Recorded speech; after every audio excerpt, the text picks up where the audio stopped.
All right, folks. Hello. So yeah, we're going to do a little bit of training here for Mastodon, the micro-blogging service. If you got questions, pop them in the chat. Meowster's going to collate them, and either if I think it's relevant at the moment, we'll try and answer them straight away. But otherwise, we'll have a big session at the end for catching up on the questions. But yeah, let's have a look here and ask the big old question. What is Mastodon? It's a microblogging service, which means that people can post brief little text or image updates called toots, to the web. So it makes it kind of similar to Twitter, right? You know, you can follow people, create a custom feed of posts. People can follow you, and then your posts get into their custom feeds. You can reply to people, have a thread of conversations, and you can republish other people's posts into your feed for your followers to see. So yeah, like I said, very similar to Twitter, but also in a lot of ways, it's attempting. Mastodon's trying to define itself by not being the same as Twitter. And one of the biggest differences we'll cover now is basically the first hurdle that people encounter when they're looking at Mastodon. Because Twitter is a monolith. It's a big old thing. There's one Twitter website. It's owned by the Twitter Corporation. We all go and sign up there. We agree to one set of terms and conditions. Everything that's going to happen happens within the boundaries of Twitter's control. Which means that, you know, outages and stuff could potentially affect everyone. I don't know if you remember, like last year, Facebook took themselves off the internet because there's one Facebook and they made one foolish mistake and took themselves off the net. And of course, if the world's richest and most divorced man wants to purchase Twitter as his plaything, well, yeah, we all end up being the toys in his toy box then, right? So Mastodon instead is what they call a federated service. There's not one big Mastodon site. What you've got are all these different community websites. So, and they all have their own admins, they all have their own terms of service, but they all communicate with each other or federate, why they call it a federated service, which means that you don't have that single point of failure. Outages aren't going to affect everyone, they'll just affect an individual community at a time. And if you've got all these individual communities, kind of impossible for one divorced man to take over the service, right? So Meowster kind of mentioned it earlier, but the Fediverse, as they call it, Mastodon isn't the only software that's communicating in the Fediverse. We got something called ActivityPub. You don't really have to worry about it, but it's an open protocol, a bit like, you know, how email's an open protocol. And loads of other social sites can use ActivityPub to communicate with each other. So you got Mastodon with your microblogging. There's something called PixelFed for image sharing, kind of like Instagram, right? There's PeerTube for video hosting, kind of like YouTube. And Tumblr, that Tumblr, have announced that they're going to start using ActivityPub and join in with the Fediverse. So you could follow your favorite artists, video makers, your favorite Tumblr blogs from your Mastodon account. You don't need to go and sign up for a PixelFed account or a PeerTube account. You can stay on, say, mastodon.social, which I think is where Meowster is, and get your Tumblr blogs or get images from a PixelFed site. So, so yeah, this is what they call the Fediverse. Lots and lots of different servers, all talking to each other, all sharing information. And yeah, just kind of like, bit like email, bit like forums, bit like news groups, kind of a little bit old school. Pretty nifty. But because of all that, signing up is where like a lot of people kind of stumble a bit. There's not one Mastodon site, and the mobile apps aren't brilliant. So if you haven't already signed up, go onto the web browser. It's a hell of a lot easier to find the site and sign up for it. You can go to the mobile apps afterwards, but the mobile experience of signing up isn't very good. So get on the web browser, and you'll have a much better time. But first, you've got to find a server to sign up on, because it's not one big thing. There's lots of different communities. You need to find your community. But there is a site here, joinmastodon.com, and we can have a look here. Hopefully, you should be able to see this. There we go. Yeah, joinmastodon, did I say .com? It's .org. Here has a list of different servers that are taking signups. And you can see there's you can filter it by regions. They've got topics. You can filter down even specific furry communities as well as LGBTQ communities. So yeah, let's go back to the slide deck. Oh no, wait, no, go back to presenter view. Where am I? Okay, here we go. I've lost the slides. You're doing great. I've lost the slides. You're doing great, DJ. It's all good. Yes, there we go. We can go back to where I was. We can filter by region, language, and topic. We can see here they've got the topics at the top.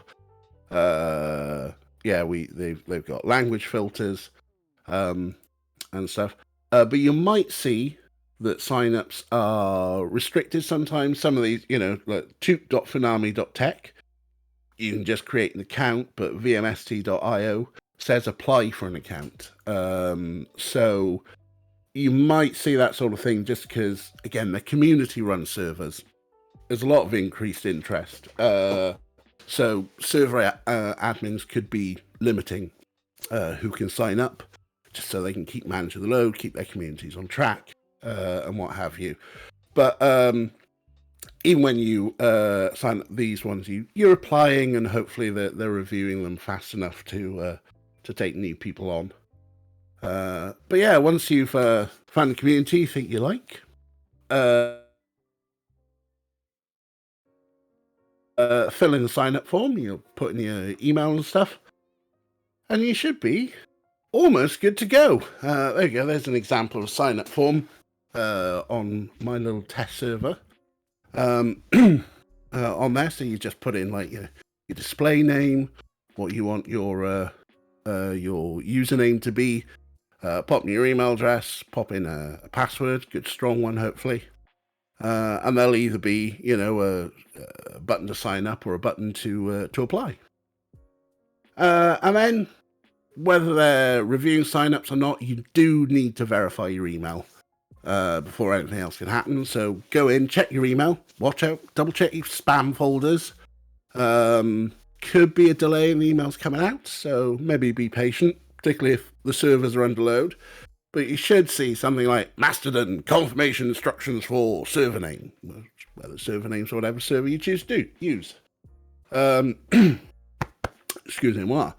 But yeah, you'll have one of these types of emails. These are the different ones that you'll get depending whether you've applied or not. And then once your account is ready and fully active, you'll get an email that says, "Welcome to Mastodon," and it'll sort of like confirm what your full handle is there. And once you've got that, you're ready to start a tooting. So we're in. Now what? We've chosen a server. We've set up an account. We've verified our email. They've applied for us. What do we do now? This is all a bit bare, really, isn't it? I think we probably jazz it up a little. Let's edit our profile with this handy little edit profile button there on the left. You start off, you got some very standard profile fields. Your display name, you can change whim. If you've ever followed me on Twitter or Mastodon, you'll know that I often change my display name to reflect the games that I'm playing on Twitch. We're going to be doing some Murder, She Wrote next. So I've just updated my display name there. You've got a nice little box there to put some bio information there. And also good old header and avatar images, which of course, there I am using Murder She Wrote related stuff. I am but a buffoon. That's some of the basic stuff. If you scroll down, you'll see a few extra features there. You can lock your account. You know, if you've ever had a locked account on Twitter, require follow requests is broadly similar to that. So you can, make sure that that you can control who follows you. There's also a tick box there to signal if you've written a bot account. If your account is just going to be a bot that's not going to be looked after, tick that and let people know. Also got suggest account to others, which it does say recommended, but defaults to being switched off. So, but that'll there are various sort of recommendation tools that can be done. We'll talk about in a little bit, and if you tick that box, you can partake in them. But yeah, don't worry. Even though it is recommended, you don't have to tick the box. And also a box there to hide your social graph, which is who you follow, who follows you. Maybe you want to keep that secret. Who knows? But down here is a really, really nifty feature. Profile metadata. This is a table that will go on your profile, and we'll see what it looks like in a bit. And it's absolutely freeform. You can put anything you want in there. So, popped in my pronouns, put in my Twitch channel, put in some nerdy Linux stuff, because, yep, I'm a nerdy Linux bod. And you can, fill this with whatever you want. Now, a really handy feature here, if you've got a blog or a website that you've got total control over, this bit about verification over here, if you were to put a link to your website in one of these fields, and then on that website you put a link back to your Mastodon profile, and you have this rel equals me attribute in the link, it'll sort of like put essentially like a Twitter check mark on there to verify that, yes, your Mastodon profile is related to that website. You do need to be able to fully edit the HTML on that. Doesn't work on like Linktree, doesn't work on Twitch profiles. I've tried, which is a bit of a shame. But if you got a blog or something like that where you can put in, you can edit the HTML, you can put that link back in, and you'll get like a little tick box thing. We'll see that in a second. You'll find some further options below about migrating your account between servers. It's possible if you find that, you're on one community and then later on, we start our own one, or you find one that you think is a better suit, you can move your account about between them. But we'll talk about that some other time. But yeah, do all that stuff, and there's a nice updated profile. There's that table of stuff where I put in all my pronouns and stuff. Here's an example. LGBT activist Kate Montgomery, whom I follow, has done the rel equals me thing there. So that is what the sort of Katie's Mastodon profile, and it is hers, or at least it is whoever owns KatieMontgomery.com. So that's what the verified link kind of like looks like. Right, that's some profile shenanigans. We probably want to start following some people now, because this home timeline is rather empty. And normally home will be populated by toots of the people that you follow, or the hashtags. You can follow hashtags. We'll have a look at that in a moment. Let's look at this search box up here. If you click in the box, you get a little handy-dandy guide on how to search for things. So let's say we're looking for a user in particular, maybe at GenderMeowster at Mastodon.social, which is currently your Mastodon profile. So if we pop that in the search box, ta-da! There we go. We've got it has found GenderMeowster's profile. And right there, just to the right, is a little follow icon. Click on that, and we're following GenderMeowster. How handy. You can do the same with hashtags. You can search for a hashtag, pop it up there. So we search for hash trans, and it'll search for that, and it'll give you like these little trend graphs as well to see how many people have been using it. And you can see it does do like partial matches. So I searched for hashtag trans, and we got trans. We also got trans mask, and we got trans advocate, and trans rights are human rights. Because these are all things that Meowster has tweeted. I'm using a development server. It's not federating with anyone else. So the only person it knows about is GenderMeowster. So it's picked up the hashtags that they've been using. When I love you're that on so much. Well, here's the thing. I search for hashtag trans on my real account, which is on a server that's federating out there. And these partial matches brought back some stuff that, let's call it unfavorable. The sort of hashtags that you probably don't want to see or explore. So, there is that double-edged sword, as they say, about the partial match on there. But yeah, once you click on the tag that you want to see, so we click on hashtag trans, you'll get to see a feed of toots from all the people who've used those recent hashtags. But of course, this is a development server, so it's only showing Meowster. But yeah, up here though, depending, so most servers will have updated to version 4 of the Mastadon software by now, so it's a relatively new feature. But you've got the little follow icon that's up there at the top right. So if you click on that, you follow the hashtag. Now, whenever anyone uses that hashtag, it'll show up in your home feed as if you're as if you've actually followed the person.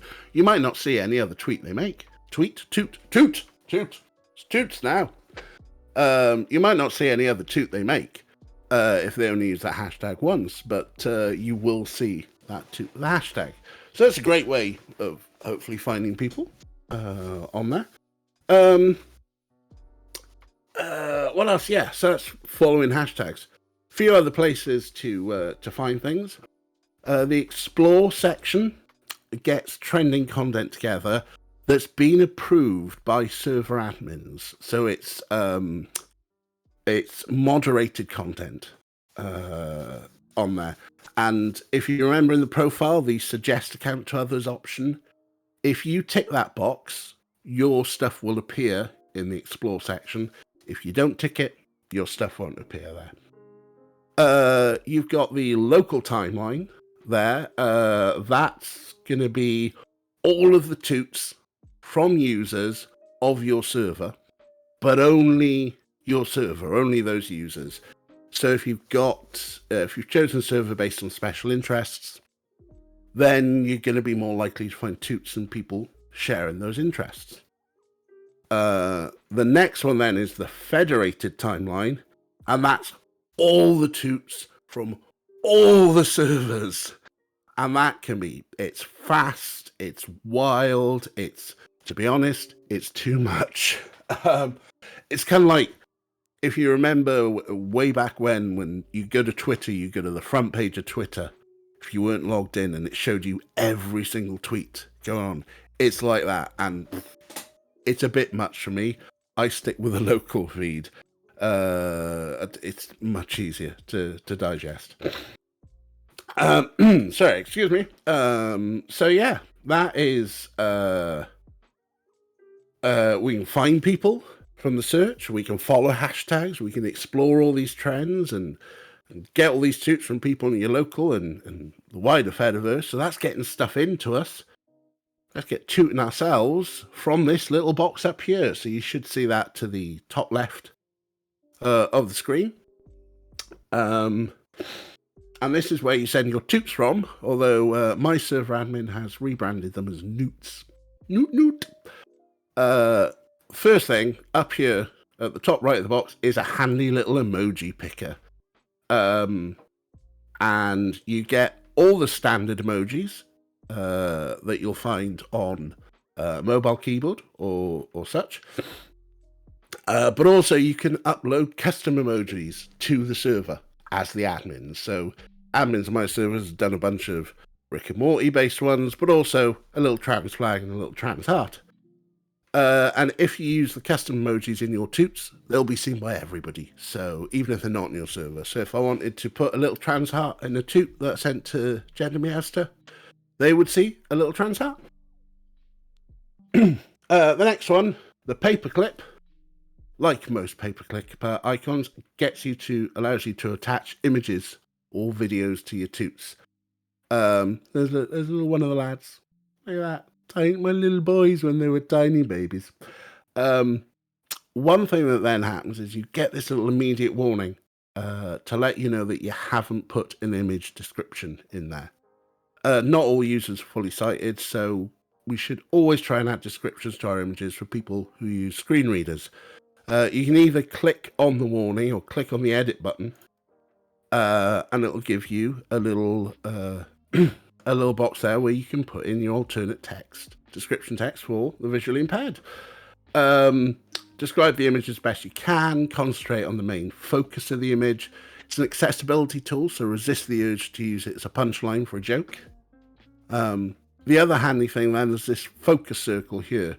If you get an image that could be cropped, maybe you've done a really tall image, like the, I forget the name of the show, but you know, with the chair throwing, the American Chopper, was it the show? And the chair throwing meme that's a bit long. You can sort of drag the circle to wherever you want the focus to be when it makes a preview. As is, this is a nice widescreen picture, so the preview goes in full. There's also a button there for marking the media as sensitive. If you think maybe it's potentially triggering or it's not safe for work, or even spoilers as well, take that little box there, and the previews will be blurred when they appear on other people's feeds, and you'll have to actually click on the image to reveal what the image is. The next icon you'll see looks like a little graph, and it's for polls. And you can set yourself between 2 and 4 options on your polls. You can have a poll time between 5 minutes and 7 days, which you set here, and set your extra choices. But the really cool thing with the polls, they don't have to be one choice. You click on a circle, it turns into a square. And and vice versa, of course. And when you've got a set of squares, your polls now are multiple choice polls, as opposed to single choice, which is pretty nifty. Next one, here we go. This is a big table of stuff, but that little globe icon here, this is probably one of the more important ones of who gets to see your toots. And I've made this wonderful little table here to help describe it. But you've got the public ones first. They'll be visible to everybody. So they'll go on to the local federated timelines and the explore section. People will be able to see them on your profile. Your followers will see them. And if you tag people in there specifically, they'll get to see them. The next one is the unlisted toots. Still visible to everyone, but they won't go to the local and federated timelines. These are kind of handy if you feel like you've got a thread coming on. If you're like, oh, I've got a lot of information that I need to get out there. It's time for a thread. A good idea is to make the first toot public and then all the replies unlisted. That way, the first toot is the one that goes out to discovery into the local and federated timelines.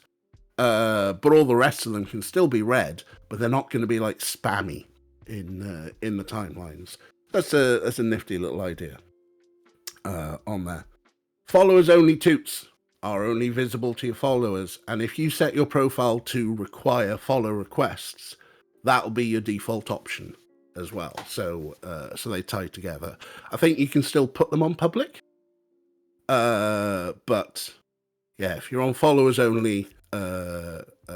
Or approve follow requests and set them to followers only, and you've got essentially a locked account. And then finally, you've got mention people only, which is kind of the equivalent of direct messages. But you will get a warning. It's not a fully proper end-to-end encrypted system. So don't trust it with your most precious secrets. And once you've tagged someone in, they will be able to see those messages. So, if you're scheming to, I don't know, maybe buy your favorite mod a sword, don't tag your favorite mod in there, because they'll get to see the messages about them. Okay. So yeah, that's the visibility, all from that globe thing, the little table. Next one then, CW, content warnings. They are kind of baked in here to Mastodon. When you click on content warning, you'll get this extra little box up at the top where you can put a little header of what the content is. Then when you publish your toot, only the header is shown to people, and then there's this show more button which they'll have to click to reveal the full toot. So like on the pictures, it's kind of handy for stuff like if you think the content might be triggering in some way, or if it's not safe for work, or like my wrestling toots, spoilers, you can wrap them up into a content warning and sort of like just make that little extra step for people to have a look at the tweets. Now, there's been discourse about content warnings on Mastodon. People of color have been bullied because they were talking about personal experiences with racism and they didn't wrap them up. They didn't feel that there was a need to wrap them up in content warnings, but other people have decided to bully them because it's political. And then people have come up with ideas that maybe content warnings should be content wrappers, and every toot should have a content wrapper, even cat pictures. Now, I think that's silly. That's my personal opinion. My best advice for everyone on this one is check the rules of the server you're on and use your best judgment. And you should never, ever let anyone bully you into hiding your personal experiences because it's political. And I say, or in this case, spoilers. Yes, Kathy's just mentioned there is a per user setting to auto expand content warnings if you prefer, but I feel that that's probably a little bit dangerous because then you could end up seeing not safe work stuff while you're in the office. Nobody wants to have your boss talking to you and then boobs popping up. Since we're talking, I suppose it depends on where you work. Well, yeah, there is that as well. Anyways, continue. I just had to. I'm sorry. Well, one day I'll get that job at Penthouse, making up all the letters. Anyway, we're talking safety now. Let's get serious. Let's get serious because we've talked about bullies there for a second. Let's have a look at what the safety tools are for you. If you're unfortunate and someone is harassing you, never meowster. I just chose a tweet by meowster for demonstration purposes only. Meowster is not a bigot. Meowster is not a bully. They are a wonderful, wonderful human being and should never, ever need to mute or block Meowster in any way. This is just for demonstration purposes only. But we've got a few tools there down here from the 3-dot ellipsis menu that you can do. So if you are getting harassed, bullied, whatever, within Mastodon, you can have a look at those. So first off is muting. That'll stop you from seeing a user's toots, but they can still see yours. So it's kind of like the soft block, and you can actually set a duration for it. So I don't know, maybe I'm live tweeting wrestling or something, and you're just like, oh, shut up, DJ. You can mute me for a few hours while I'm wibbling on about the wrestling. But it's kind of like a handy sort of like little soft block thing. if you need to. Blocking, though, if you select blocking, will totally block someone from seeing your toots and you from seeing theirs. So this is probably what you actually want to do for bullies and bigots. And there is an option there. You can go to block and just straight block them, or you can block and report them if you think that they're sort of breaking the rules of a server. If you do report, they've got the various options that you can choose on why you believe that it's worth a report. We got there. We're just saying that Meowster is just spamming all these links for Twitch. Honestly, you can select multiple.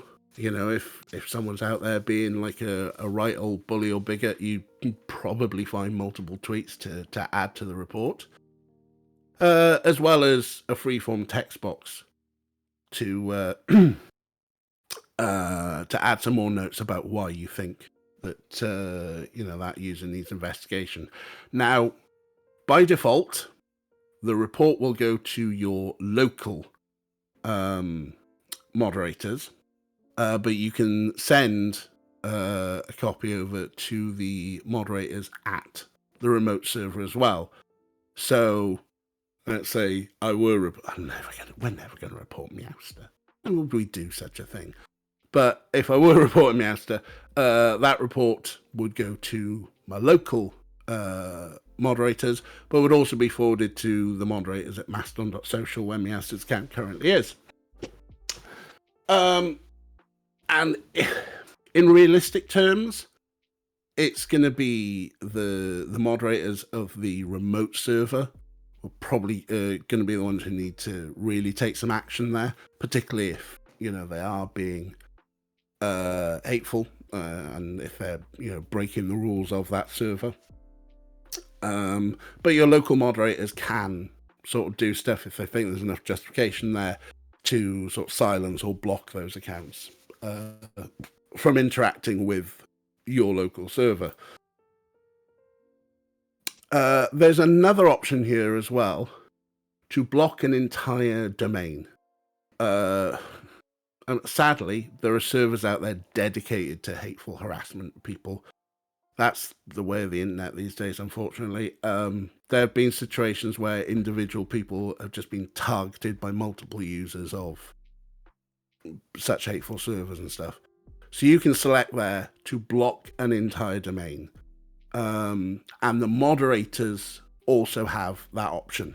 So, if you're sending in your reports and you send in a few handful of reports, and you sort of like say, oh, they're all coming from whatever on there. But you personally can block an entire domain from interacting with you as well. And hopefully, the servers that you sign up for have already identified the hateful servers out there and have blocked them already. Every server should have an about page. There should be a link at the bottom left of the main page, or you go to server.main, mastodon.social /about. And on that about page, you should always be able to find a server admin username, a contact, and the server rules. And it's not always public, but they often list the remote servers that they've blocked or moderated on there. And we just need to add in, Meowster is really, really cool, an amazing person, and never do anything worthy of a block. We're never blocking Meowster, okay? Just gonna reiterate that, and that's $10 you owe me, right? All right.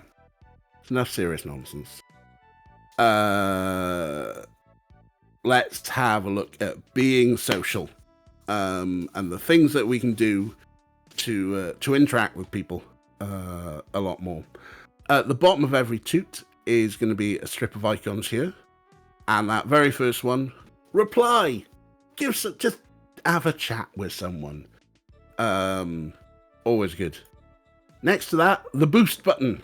And it's just like a retweet. It forwards the toot to all your followers. There are no quote toots The developers of Mastodon think that's one of those things that's on Twitter that's kind of toxic. And to be fair, the whole look at this jerk behavior is very easily done with quote tweeting on Twitter. So yeah, the Mastodon developers haven't implemented it. They don't think it's a good thing to do. It's part of their not Twitter stuff. Next to that, the favorite button. Want to tell someone that you liked what they posted? I like this toot. Click on that one. And then next to that is a bookmark button. Kind of like the favorite button, but instead of saying I like what you tooted, it's more let's come back to this and look at it later. When you see these things, you'll notice that there are no numbers. There's no numbers against the boost, favorite, and bookmark buttons. The reply button will never show more than 1+. And it's another one of their this isn't Twitter choices. Those things that we have on Twitter, ratios and stuff like that. The developers like, nah, that's kind of the toxic end of Twitter. They don't want to do those sort of things. While we're talking of not Twitter, favorites and boosts are not really part of the super algorithms that Twitter uses. Twitter, Facebook, YouTube, all these social sites use those algorithms to keep you on their sites so they can collect more information about you, so they can sell that information to advertisers, and which is how they provide the sites to you for free. Mastodon doesn't do this. The closest thing it's got are the trends, which are per server and moderated by the admins, and they don't capture information to sell to advertisers. So if you do join the Mastodon server, please consider donating to your server admins for the upkeep of the server. Finally, a few random things that I couldn't find anywhere else to put in there. Can you edit toots? Yes, you can. The ellipsis menu on your toots, if your server's running version 4 of the software, you can edit. Otherwise, there is the delete and redraft button, which is just as magical. If you do edit a toot, anyone who has interacted with your toot, like boosted it or replied to it, will get a notification that it's been edited, and you can see the different versions. I don't think there's going to be any sort of chance of someone putting something outrageous and then editing it to go, I like puppies, and have a string of replies of people going, why are you so outrageous? You can pin some toots to your profile. In fact, you can pin up to 5 toots on there. So they do suggest do a hashtag introduction toot, where you can talk about yourself and pin that to your profile.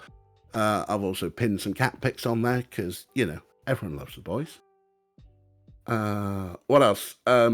You can automatically delete your old toots. If you go into the preferences, you'll see some options there of how far back in time to keep your toots and whether to sort of keep ones that have been boosted a certain amount or favorited a certain amount. You get a bit of control about how they've been auto-deleted. Worth considering, though, because it helps your server admins keep the server in check. If everything stayed on there forever and the servers just kept growing and growing and growing, it starts to become a pain. But if you can keep it lean and trim, you can help your server admins out. The advanced web mode is very handy. If you ever use TweetDeck for Twitter, where you have columns of stuff, you can set that up in the advanced web mode, and I use that a lot. So I've got my home feed as a column, and then my replies are a column, and then my what's next? My local timeline is a column. I put the federated one up, and it was just like, whoa, hey, and no, get rid of that. But you can put hashtag searches and stuff up there as well. In there, so that's a view you might like. And there are lists as well. So if you've got a very select group of people that you want to keep up with, maybe all the Clouder folks and stuff, you can add them to a list. You have to be following them to add them, so you can't add accounts that you don't strictly follow to a list, you're going to be following them to add them in. So if you want to block yourself from being added to lists, you turn yourself on approved followers. Yeah, that would work. Like if you're getting a hate raid on Mastodon somehow, like some instance is dogpiling you, if you turn on your follower approval thing, then they can't add you to lists. Can you take yourself off lists later? Unsure. We'll have to go and look into that one. Okay, sorry. That sounded like a very important trans question to answer right there, so please continue. Well, I mean, that's it. I think I've covered a lot there, enough that would get you going and get you starting on there. There's a lot more going on with Mastodon, and there's so many other things in the preferences, but I didn't want to bog us all down with minutiae. So, but yeah, if we've got any questions that you've collated from chat, meowster. I do have questions. So I'm going to try to read them verbatim so that I can take great notes and make the description of this video excellent later. So the first question, any particular recommendations for apps on Android for Mastodon or the Fediverse? I have the official one from the Play Store, but my spouse said they have better ones on Android. Just wondering if you have any favorites or info on which works better. For Android, I started using Tusky. It seems fine.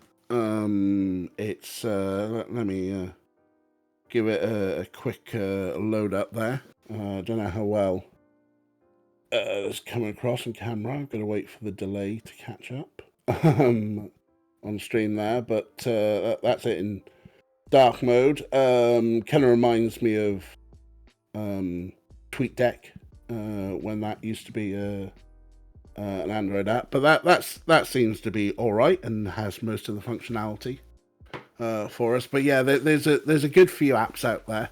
I haven't really had a dive in there, but Tusky at least is free.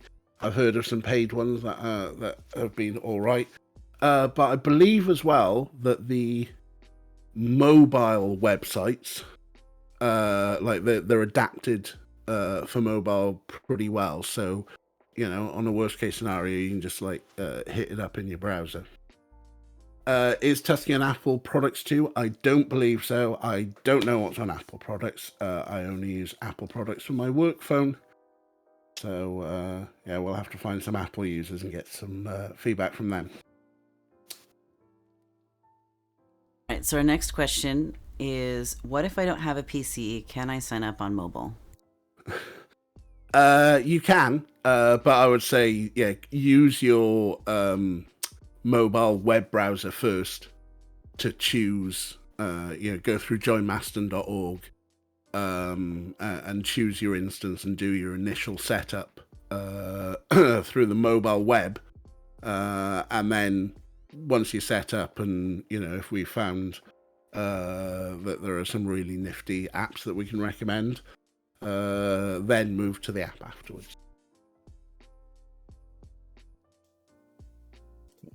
The next one is, can we go over in more detail / follow along the verification checkmark thing, maybe at the end of stream? I, Meowster, struggled to get it going the other day. So maybe we can do that as like a practicum at the end.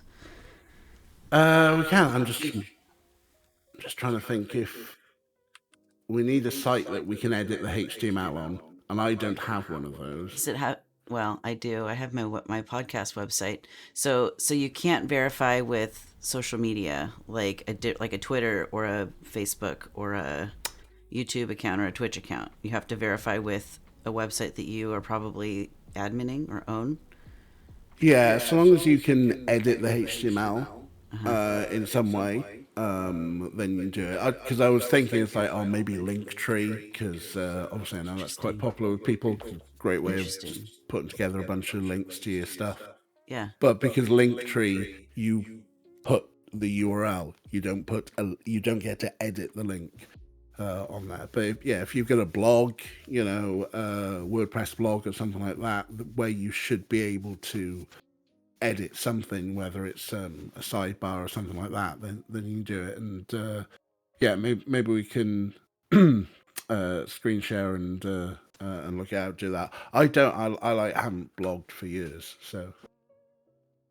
I love that. I wonder. My follow up question is: when you were on that slide looking at all the things within Fediverse, which included Tumblr, do any of those have the HTML editing feature? Like, could you use any of those sites? Do you think? Like, could you use your Tumblr to verify your Mastodon account? I'm not sure.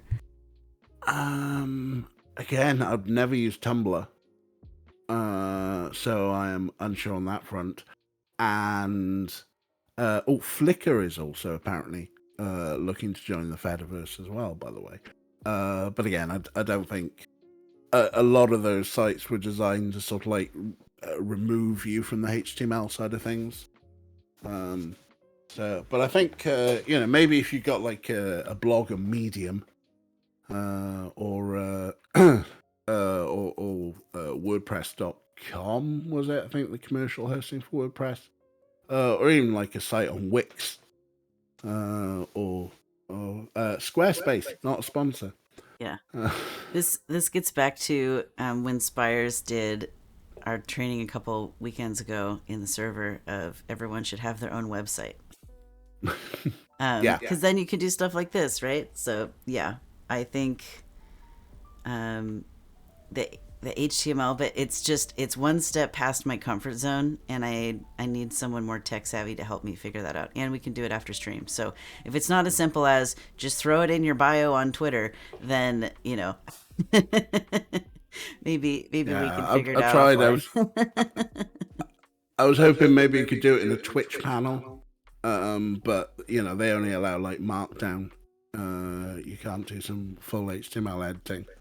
Yeah. And I've yet to find, nobody's done an extension for Twitch yet to put it in a panel. Yeah. Okay. So it sounds like for now, the way to get verified on Mastodon is to basically have a website that you have editing powers in that you can throw your HTML in. So that's helpful answer for that. The next question I have for you is, does Shinigami eyes work on Mastodon? Ooh. It's a trick question because I know the answer. It does. Mostly I wanted to tell people it does because I noticed it. I had Mastodon pulled up while you were talking, and I noticed that it's working. Like I'm marked as trans friendly through Shinigami Eyes. And for those who don't know, Shinigami Eyes is a plugin. I don't know the different platforms it's all on, but here's the GitHub for it. I put a weird slash in front of it, sorry. But shinigami-eyes.github.io. And you can actually, you can have, it'll pop up green if they're trans friendly. It'll be red if they're trans hateful. And it'll just be whatever the default color is on whatever websites you're on. If no one has marked it yet. So you can actually go through and mark people as basically cool or not cool to the trans community with Shinigami Eyes. It works across the internet. It's not just on one website. I use it on multiple social media platforms, and it does work on Mastodon. So just so folks know, that's an additional tool. That's not Mastodon specific, but if we're already talking about social media and being trans. So that's a wonderful resource that I encourage everyone to use. I was delighted when someone taught me about it. So now you get to know too. Cool. Next question, unless you have anything else to say about that, DJ. No. I think you covered that perfectly. So from smolcryptids, faer, does it show you stuff it thinks you'll like, or just everything, capital E? The federated timeline is everything. But the explore, like I say, is moderated. So it's not using the sort of algorithms that they use on YouTube or Twitter to try and go, oh, you might like this. Oh, come on, stay. I haven't fully gone into it, and I think the moderators on my server are a little bit slow with updating the Explore tab. But like the Explore tab, I think takes like a basic trending thing of lots of people are talking about this hashtag or sharing this link or interacting with this tweet. And the moderators can sort of like say, okay, yes, let's put that to Explore, because we think it's interesting and we think our users would be interested in it. But there's nothing that's very specific to you. Like, if you do have obviously these are community-run sites, so you can. There's a good chance that you can find a server that's based around your special interests. But even then, I went to social.linux.pizza because I'm a Linux nerd, right? But I'm not as much of like a Linux nerd as to be doing assembly language kernel level stuff. But I'll still get that, and there's no way for it to go, oh well, DJ just likes to do Python programming and trying to get games working on Steam in Linux, so we'll just serve him that content. It doesn't do that. It's just all the Linux content all the time.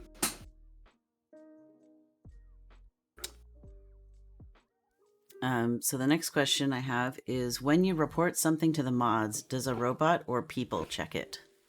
Oh, that's it. It's a people thing. There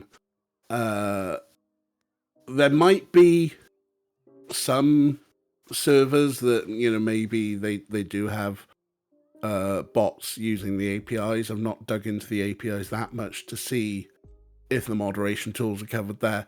But ultimately, it is human beings.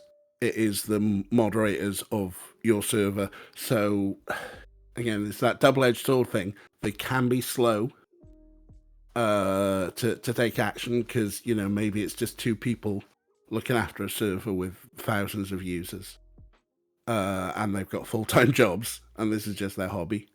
And they could be people who make bad decisions, and they'll go, "What's transphobic about that?"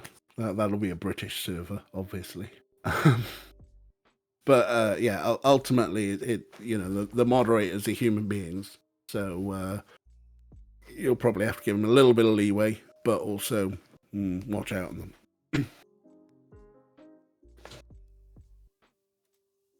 Awesome.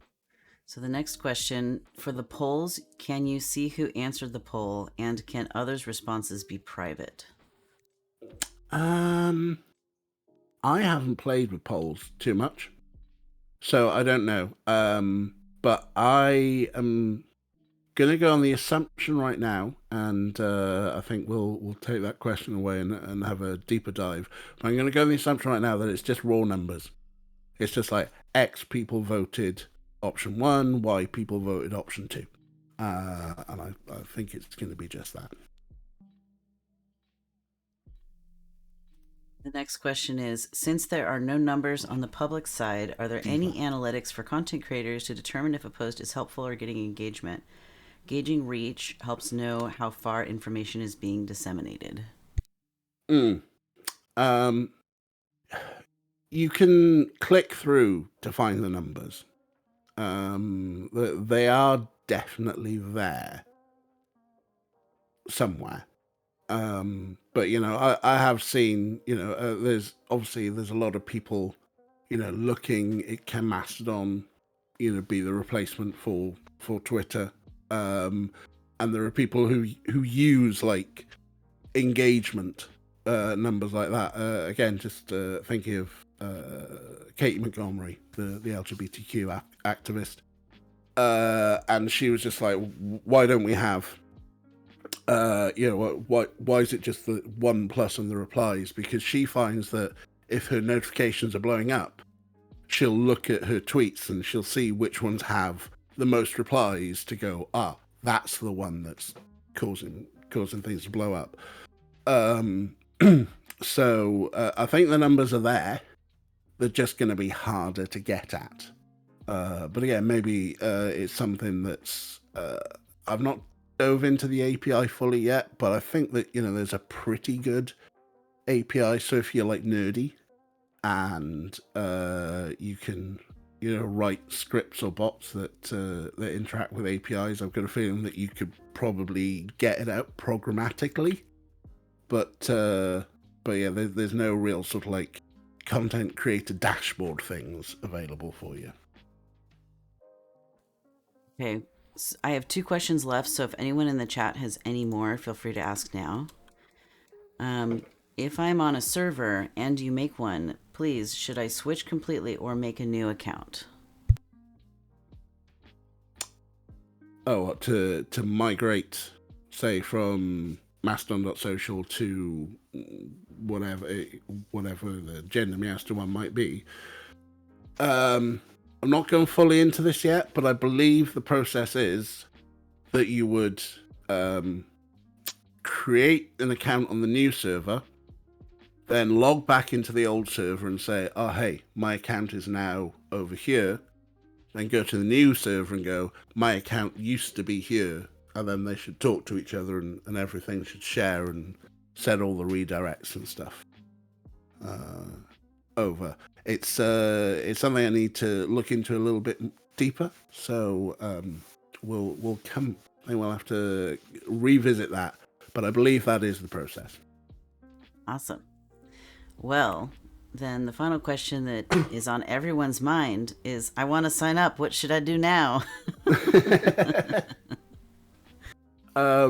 If you want to sign up right now, go to joinmastodon.org and hopefully find a server that seems appealing.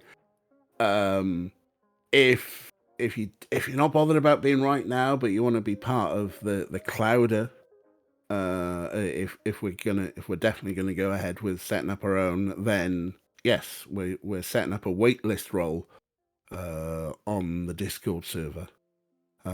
So I think if you go to the role choosing section on the Discord server, I'm not using the right words, but we should it's live now, is it?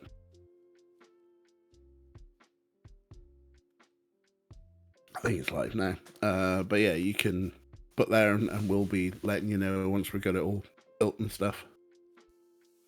So we do have a wait list for the Gender Federation Mastodon. Is it called an iteration or an instance? I keep mixing those two phrases, and I don't know which one's right. There's a few different interchangeable phrases. Instance is often used. Server is often used. And then domain is also often used. I think instance tends to be used more often than not. Instance. For instance, for this instance, so as I mentioned at the start of the stream, and I'll say it again because we have different viewers here now than we did at the beginning, DJ and I and some others are working in the background to put together an instance for the Clouder community and other people that share values like ours. So we're actually going to be using the Gender Federation domain that I locked down like a year ago when I was trying to start my stream team. And so the Mastodon instance is going to carry the same aim and values of that team, which is to generate money for direct mutual aid for trans people seeking medical care for their gender affirming surgeries, that sort of thing. And so we're not ready yet. You can't sign up today. It would have been nice, and it's the holidays, and a lot of things have been happening. So, I don't have a timeline, and I'm not going to press DJ to give you a date right now because that's not fair. I'm married to a software engineer. I know how unfair it is to put dates on things. But someday it's going to be available as long as we just keep working on it. And we are taking a wait list right now. So please, if you're not in my Discord server yet, please join now. Here's the hyperlink, discord.gg/meowster. We're a tier 3 server with a glamorous fancy code. Lucky us. If you join the server, you're going to have to open a ticket to get in. You answer 3 questions. Please, if you're joining specifically to get on the wait list, mention that in your ticket. It's not on the questions, but just throw it in there at the end. So that we can help you get all the roles and make sure you have all the stuff you need to get the role. So once you get into my Discord server, then in the role menu, which is another channel that you'll see in there, once you are approved by the moderators, there is now, we just added it this morning, a role for Mastodon waitlist. You'll see it in the opt-in. It's not a channel. It might be, I think it says opt-in channel, so it's the very end of the role menu page. And yeah, so if you grab that role, there's no channel for it yet. I started a thread in general chat. It was very slapdash, just threw it together. But we are taking waitlist folks. So if you would like a ping or maybe a few when it finally goes live, then you will get a notification. And this is just the sort of quick way we figured it out. There's no website. You can get on with your email. Like we don't We don't have enough of that. If you are also interested in helping us admin and moderate this instance in the future, please, for the love of God, tell us. Like, we need a lot of help to get this idea off the ground.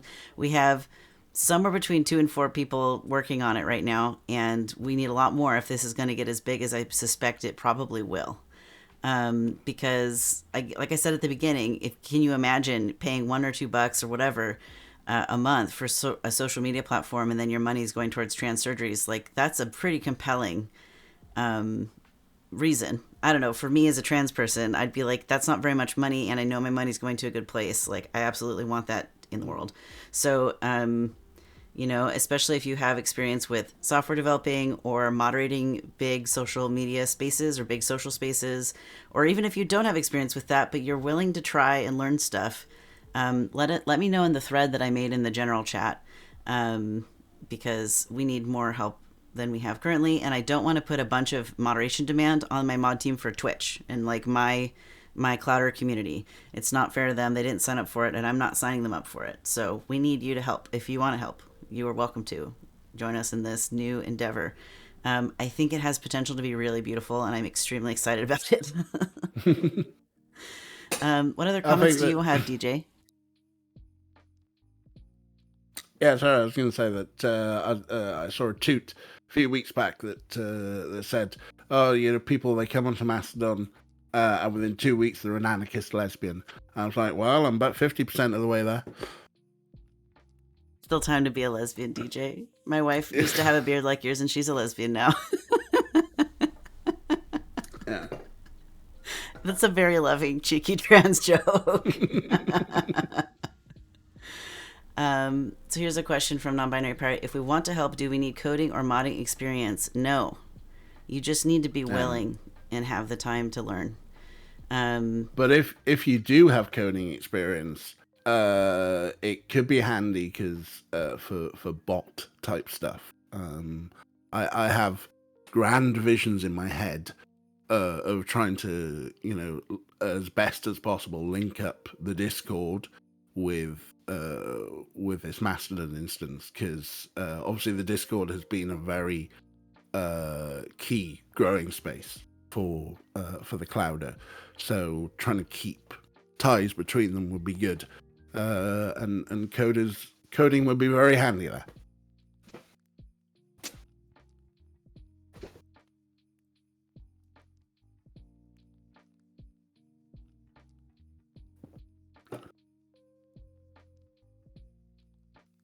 Yeah. So Ray says, thanks for the great presentation, DJ. I agree. That was a lot of work. I love the non-binary slides. Nefertiti kept us company the whole time. Thank you, chat, for showing up and having questions and ideas to share with us. This is super wonderful. Yeah, I will not forget to take my break. So that ruled. I agree. Thanks, GM. Thanks, DJ. You're welcome. Cheers, Kathy. Cheers, everyone. Thank you so much for letting me on here. Yeah, I love it. I'm glad I managed to get my get through it, because I got the spicy cold the other week, which knocked me out a bit, but made my way through it. Sorry you had the spicy cold. I'm glad you're here. Yeah, you aced it, says Kathy. I agree. Oh, cheers, Kathy. So what should we do now? I didn't even think about what to do with the other hour and a half. I do need to take a break, but I'd like a plan for the rest of today. I don't know, DJ, if you. I mean, we catch up on some memes. If you want to hang out, we could catch up on memes. We could play some Pokemon and get ready for the shenanigans over the weekend. There's Charizard raids, so getting ready for those Charizard raids is what I'm personally the most interested in. We did memes on Tuesday a little bit. Non-binary pirate. I might duck out if you're gonna Pokemon, because I am no good with Pokemon. That's fair. But non-binary pirate has a very interesting question there. Yeah. How do we plan collecting the money? PayPal, Coffee, or some other way? To watch this space, I guess, is the right answer to that, because that's a question we haven't really broached yet. Yeah, the short answer is I don't know yet. Like DJ and I were literally talking before stream about there's this right here is a program that there's a free version and a paid version, and you authenticate that you've paid for it through a Twitch sub to a specific Twitch channel. We do have the Gender Federation Twitch channel, but that means possibly Amazon's getting half, and I'm super not a fan of that at all. So I would rather find a payment method that, you know, we keep a bigger chunk of, more than half. But what if that was one of multiple options, and like, you know, it you can, if you have a Prime sub, you just go throw it on the Gender Federation account, and then the rest is different. Yeah, maybe Pally, maybe it's possible. There's a lot of options out there. So if you have ideas about money and how to do that piece, I would love to know, because there's the developer side, but then there's also the like social political side of like which payment options are the most ethical, for example. And what I would love is to figure out how to have it be automated, so that a physical person doesn't have to go through all of that verification. You know, that is maybe that's what we do the second half of Stream DJs. We sit here and work on our instance and figure out some of this technical logistical stuff with everyone here with good ideas. I don't know if you have energy for that today. I didn't ask you. Being ethical to consumer during capitalism is hard, son. I agree. PayPal takes a bunch of money from you if it's a business expense. Yeah, I hear that. Yeah, to be honest, I mean, I've got all the documentation for the setting up the instance. That's fine, I think, but you know, choosing where to host it and all those sort of things is exceptionally dull and boring. Play some Pokemon, mate. Play some Pokemon. We've got like an entire Christmas break. I'm done for the year in work. So you know, if anyone needs to get a hold of me for any reason, I'm not working until next year, so I'm free and easy.